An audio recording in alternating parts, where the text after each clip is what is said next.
of the Caldero and the King of Caldag. Pwede ba? Gusto nyo ba bumalik ang Rawi tapos tapusin dito with the Caldag?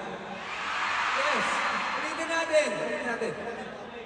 Magandang beat lang. Para may gasa naman sa pag-topic namin. May gandang beat. Okay, direct pause. Yes. Alright. Okay. Here we go.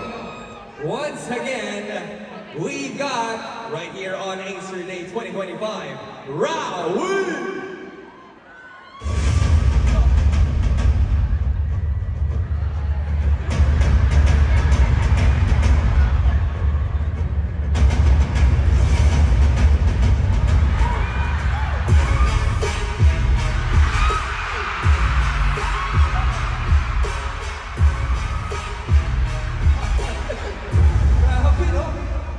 Yung Acer fan natin na nanood, nag-spike yung internet nila. Grabe yung consume na data, no? Well, Rawi, welcome sa Acer Day 2025. Thank you very much.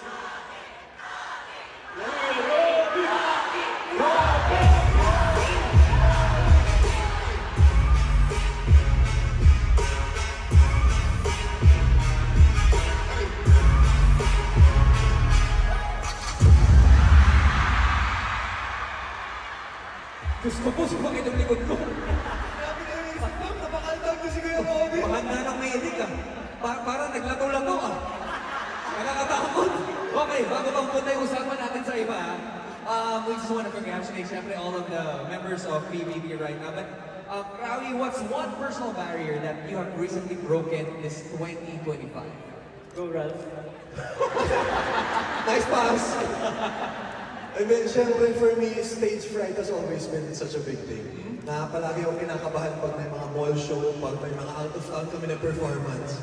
And now I'm here today sa MOA Arena na kumakanta in front of all of you guys. Parang sobrang big milestone na yun sa akin, Kuya Robby. Oh, Brent, this is not just a ball show. This is really the year for Acer, the Acer Day 2025. How about you?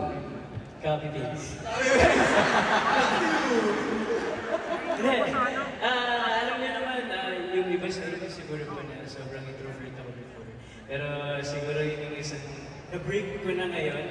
I mean, mas naging confident ako sa sarili ko and mas nakilala ko yung sarili ko.